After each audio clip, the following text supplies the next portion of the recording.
If you want to learn Blender from scratch, these are your next 2 months. My name is Robin, I am a 3D designer and teacher, and I made this roadmap because nothing like it really exists yet. And I've made it by picking out specific YouTube videos from various channels and then putting it into this graph. And some of them, not many, but some, are kinda boring. And that's what makes this roadmap special, because many people skip over the boring parts, and trust me, it shows. We start with the basics, so this section is what everyone needs to know. It's basically non-negotiable, but after a little bit, the graph starts to branch right here. Don't worry about it, I'll guide you through all of these decisions. And then comes section 3, and this is where we really specialize. So this is the kind of this is where you go deep. You know, you don't have to make any big life decisions here with me right now, but I'll help you make that decision as well. I am very happy with this roadmap, and I think you'll love it, but I have to say, it is still made of other people's videos, meaning there may be things in there where, occasionally some people may say something you don't know already, or maybe they'll skip over some information that would have been important. I can't guarantee any of that. They're all good, but things may still be missing. So I made my own course, which is 9 hours of video made by just me, and that is $12 on Bring Your Own Laptop. I think it's a steal. I go through every single little detail. I give you projects. So I'll play the trailer. You decide if you're interested in that. If you're not, then right afterwards, we'll go ahead with the free roadmap. Hello, I am a 3D model of Robin, made using the very techniques you'll learn in this course: modeling, texturing, and animation. Welcome to Blender 3D Essentials. We are going to open Blender together for the first time, and it's going to feel like the cockpit of an alien spaceship. That's at least how it felt to me when I first got into 3D, but don't worry, I got your back. My name is Robin, and I am a 3D designer and animator, specializing in 3D for graphic design. My software of choice is Blender, which sounds weird because it's a free software, but don't let the price fool you. This is the best 3D software I've ever used. It can do almost everything, from charts to Hollywood VFX, but I've been told we don't have 1,000 hours for this course, so I've pared down to the designer essentials. Like no fighter jets, no castles, we'll be making stuff that is useful in design. And there are projects throughout the course where you can practice what you're learning and get some nice portfolio pieces as well, and everyone gets their own unique brief so that your projects will look distinct from everyone else who is taking the course. We'll start with a tour around Blender's unique user interface, and then we'll make a 3D model. You'll learn how to make 3D shapes and make them look like glass. You'll learn how to make 3D characters and how to animate them. We look at rendering, which is how you make images, and I'll show you techniques of how to wrap a design around a 3D model. The course is for anyone who's felt intimidated by 3D. Maybe you're a graphic designer or a motion graphics artist, you're just, curious about how people make those 3D graphics. Whatever brought you here, you will learn all the foundations to make just about anything in 3D, and we will take it step by step. So let's get into it. What do you say, Tiny Robin? Huh? Well, you have the sign-off, so... No, I have the intro. You do the sign-off. I'll see you in the first video. Started with the course. Huh, smooth. Alright, let's jump into section 1. Section 1 has 15 lessons, I think, but some of them are optional. You can go deep if you want to. And then at the very end, you will be comfortable moving around in 3D. You'll know all the general concepts that you need to know. To start, we go to Blender Guru's Donut tutorial. Now, I know I kind of slagged him off in the start of the video, but this is only the first video in his series, and the first video is really, really good.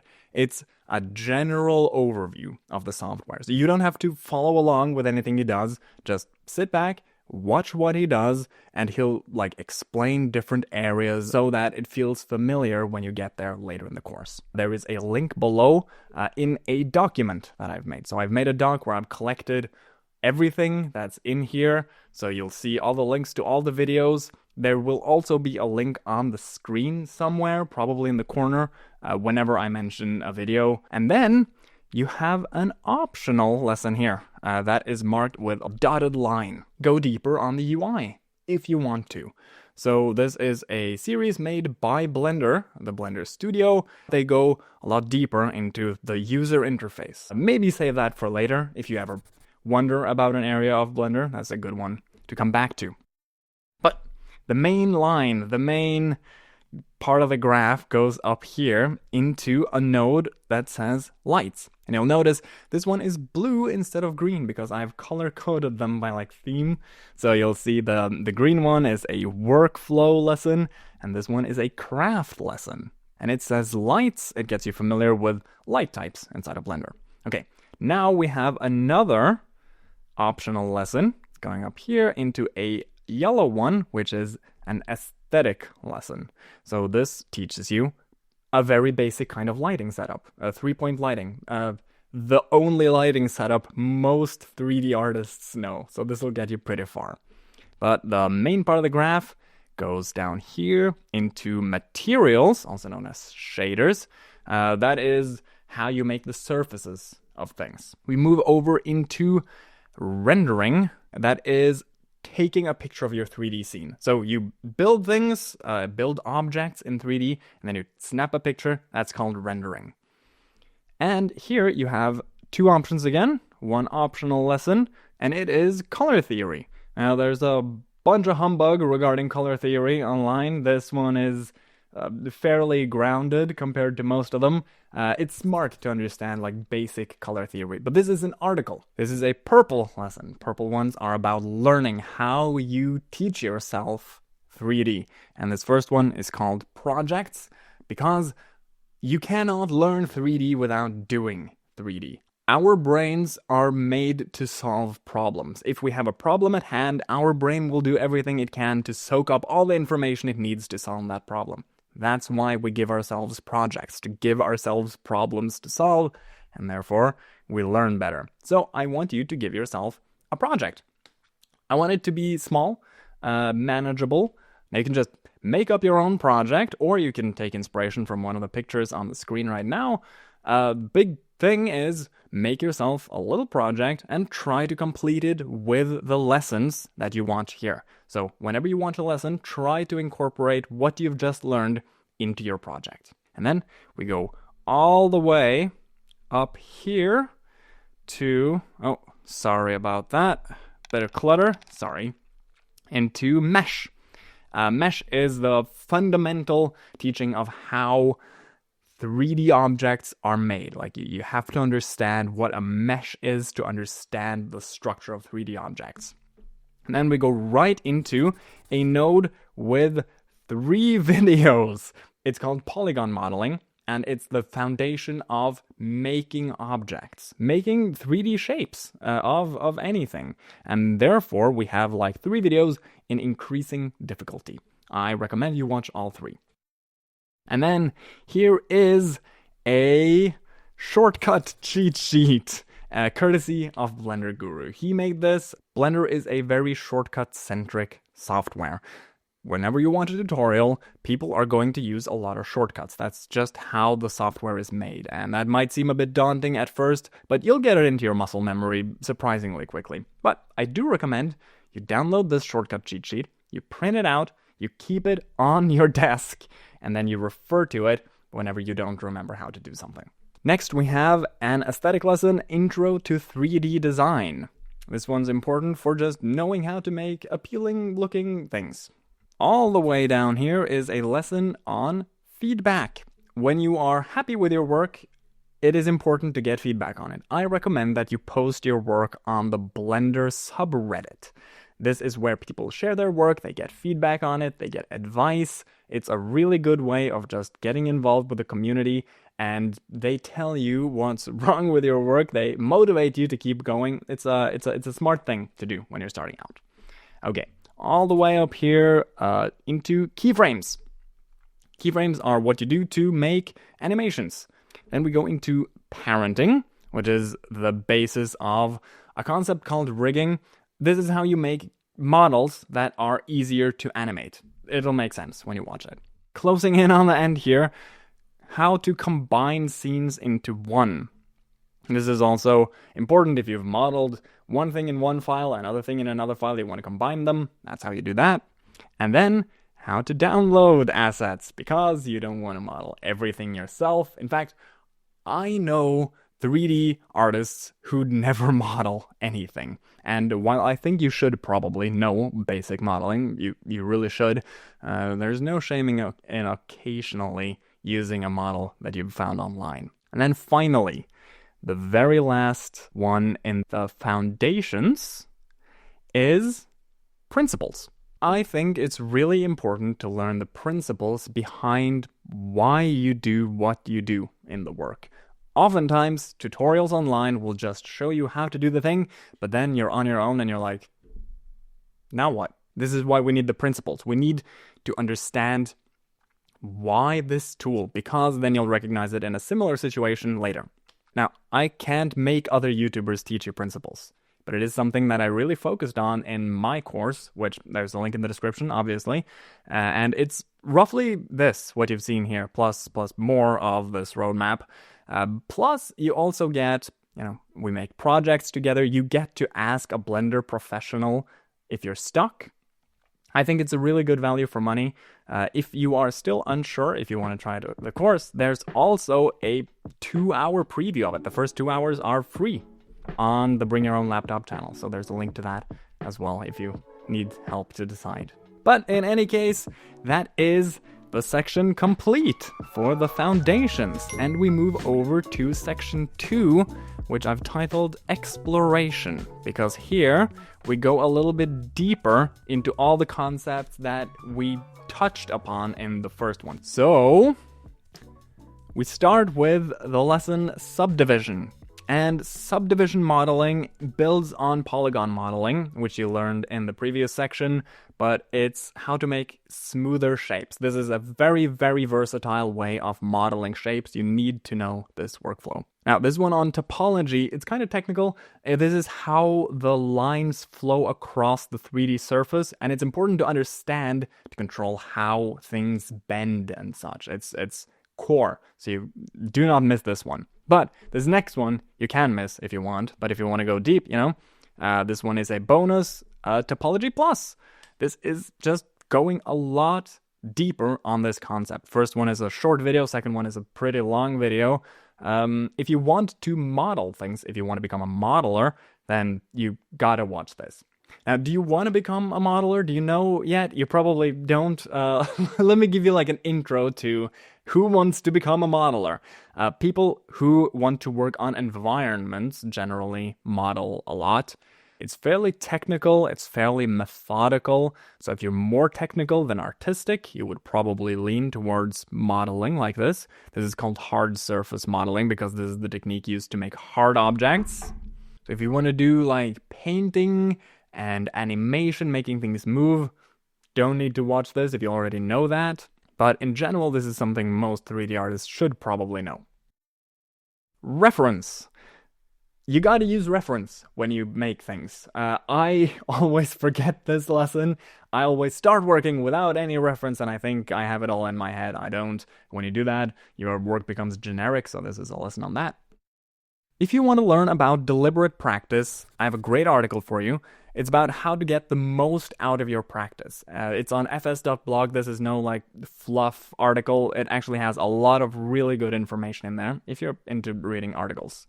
And it's a good lesson to learn how to do deliberate practice. UV unwrapping. This is how you unfold your model in order to put textures on it. I know it sounds a bit backwards, but it'll make sense. And then I also have a bonus lesson on UV unwrapping because it is in fact also fairly important. It's most important for making characters though. So if you're interested in characters, you have to watch this. If not, it's optional. And then we go to a lesson on originality. It is hard to stand out online. A lot of artists making stuff. So this is a video by some guy who teaches you how to stand out from the rest and find your own voice. Modifiers. That is how you make automatic detail on your models. And this one, do not miss this one. PBR materials. This is how you make realistic materials. This is how you define like the shininess of a surface, the bumpiness of a surface. This is how you do realism. And even if you are super interested in stylized looks like anime or certain video games, you need to know this. Super important to learn. Up here is a dotted line all the way up here. I was actually debating whether or not to add this one, but grease pencil is kind of Blender's unique selling point, so I kind of had to. Grease pencil is drawing. You can draw with a pen in 3D space. I hardly ever do it, but for some people this is super fun. A note on troubleshooting. When learning by yourself online, you're going to hit roadblocks, things where the people aren't telling you what to do, and you need to solve a specific problem. Now, how do you deal with that? In this case, you have a few options. Often, if you Google your problem, someone else has already had that same problem and have asked it on either the Reddit or on blenderartists.org, and you can just find the answer there. If no one has answered it yet, then you can post your own question on either of those platforms. You can also go to the Blender manual on docs.blender.org. It's pretty good at explaining more or less every single little aspect of Blender, but it's more technical. And I would refrain from using ChatGPT. ChatGPT does not yet know the details of Blender, and it will confidently give you the wrong answer to a lot of your problems. So, not yet, at least. Optimize. Once you start working, especially if you're on an older system, it's going to start to lag. This is how to prevent that from happening. It may be a little bit too technical at this point, but bookmark it for later. You're going to need it. And then, okay, here is the interesting branching section, where you kind of specialize a little bit.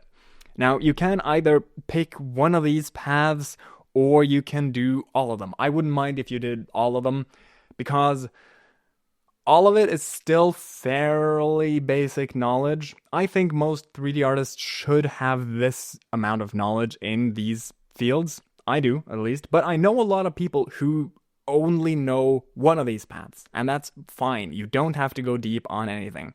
But okay, so I've included some of the main positions inside of the 3D umbrella, which is an animator, a modeler, a procedural artist, texture artists, and sculptor. It's not exhaustive, but it's a place to start. If you want to become an animator, you're the person who makes things move, typically characters, and you need to master what's called the graph editor. After that, you move down to an aesthetic lesson on the principles of animation, which is a really good place to start for learning what looks good when you make a character move. Next one is modeler. That's a lesson on advanced modeling, going further past what you've already learned. Everyone should model some things, but not everyone needs to know all the intricacies of advanced modeling.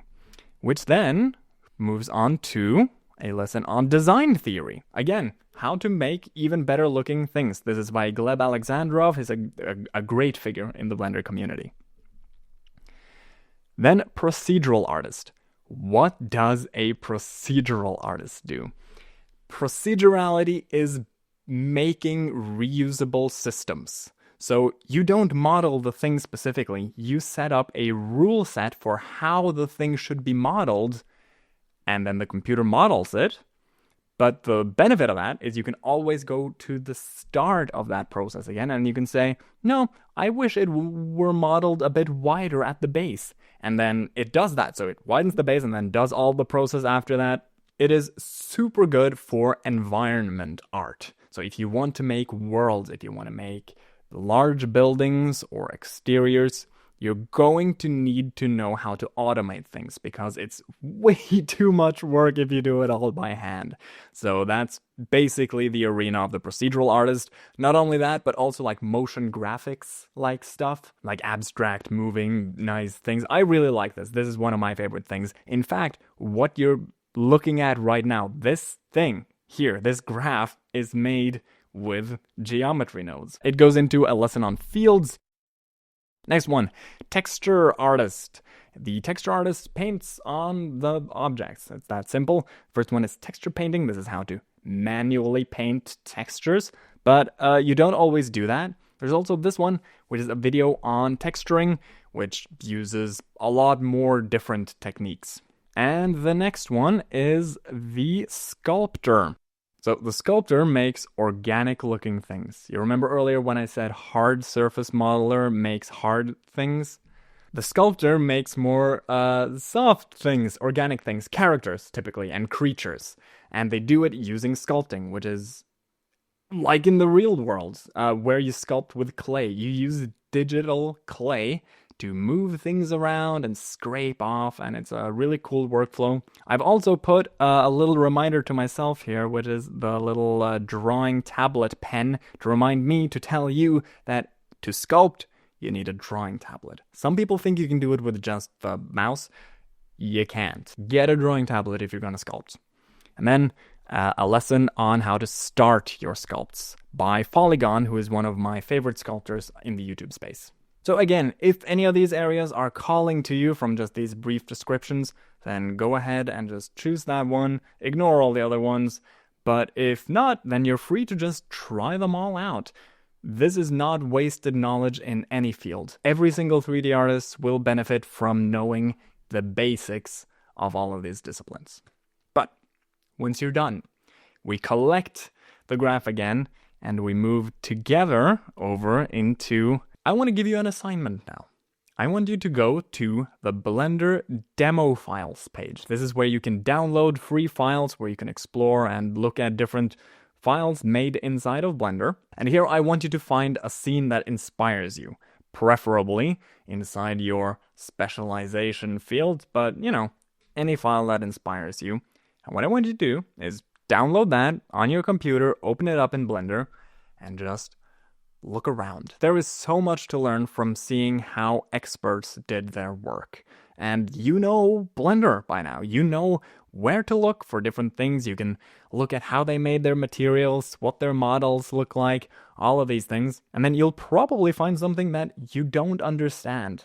That's great. That's where you learn the most, because then you look that up or you ask someone on Reddit, what is this? And then you've learned an advanced technique just by seeing how it's made. Really, really good way to learn. Next, a lesson on composition, how to place your camera and your objects to make a nice looking image. After all, that's what we're making in 3D, right? We're making images, so knowing the basics of composition is quite key. And now, this last part, this is the end of section 2.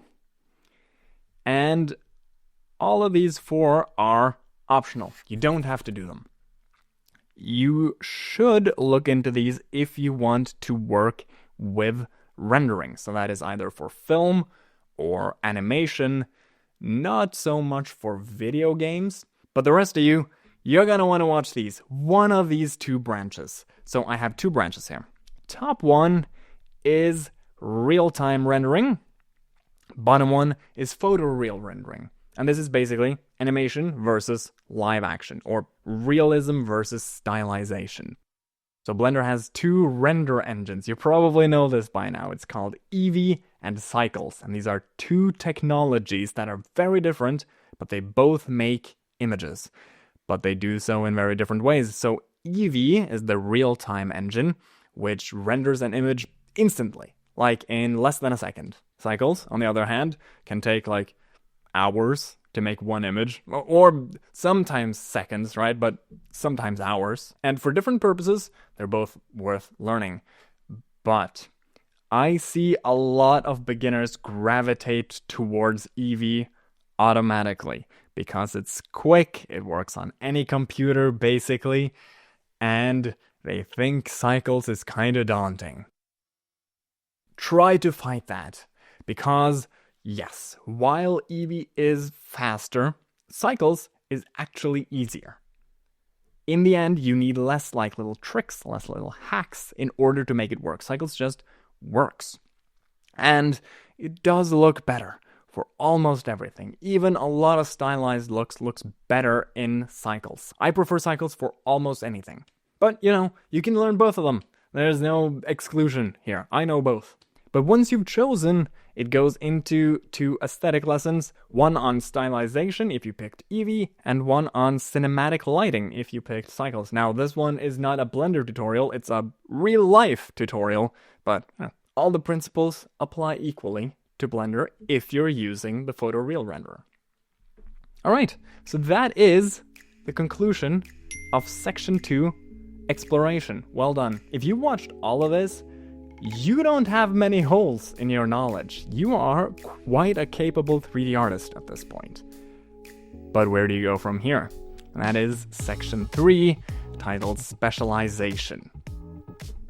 This is not like the previous Specialization, okay? This one's different. The previous one was basically like, I know all of what was in there as a generalist. Any generalist should know all of that because it's the basic thing in all fields. This one, I don't know all of this. So this is where you actually make a decision. I would not recommend anyone go in and learn all of these paths. But this is a really important decision you're making. And if we go to the very start, the first node of this graph, it says direction over speed. Imagine you're sailing. Speed matters, right? Go faster, you get there sooner. But direction matters even more. If you're sailing just a little bit off course, then you're taking a massive detour.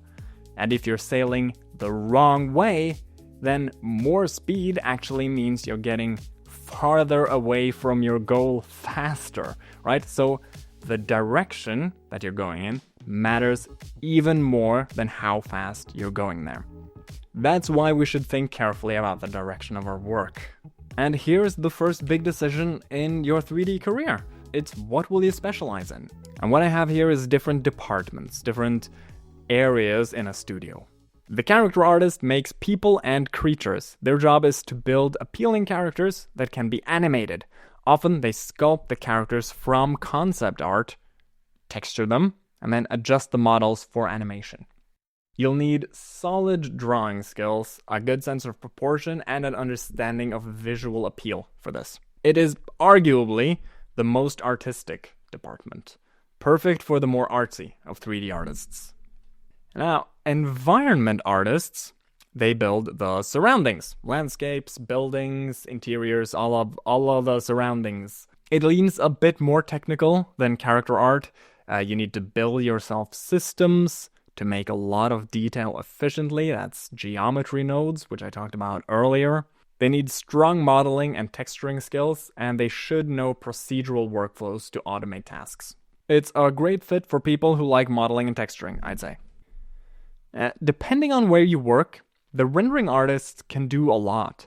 Like, they may put together shaders, light the scene, and optimize the render. It is arguably the most technical of the departments I've shown here, but they are still making the final image, which involves artistic decisions as well. And to be a good rendering artist, you need to know how light behaves, and how the rendering engines work, and how to optimize the scene as well, for quality and for speed. So as you can tell, you gotta understand the software really well. This is my personal favorite work. I love putting together the final image.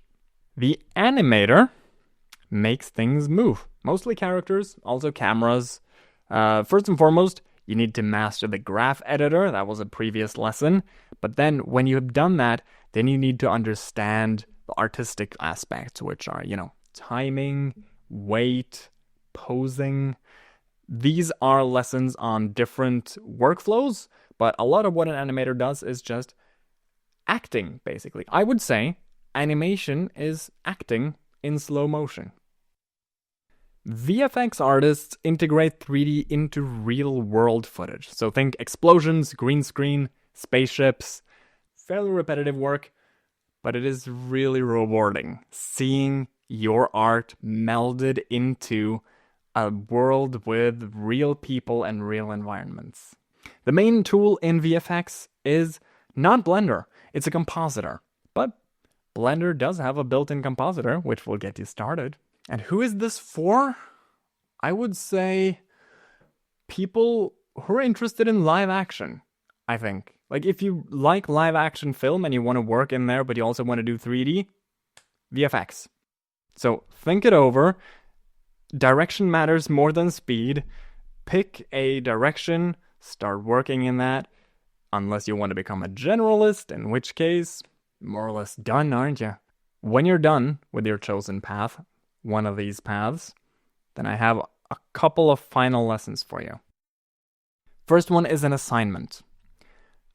I want you to copy an artwork from online. Look around, find a piece that you really like within your specialization. So if you want to become an animator, you gotta see something that moves.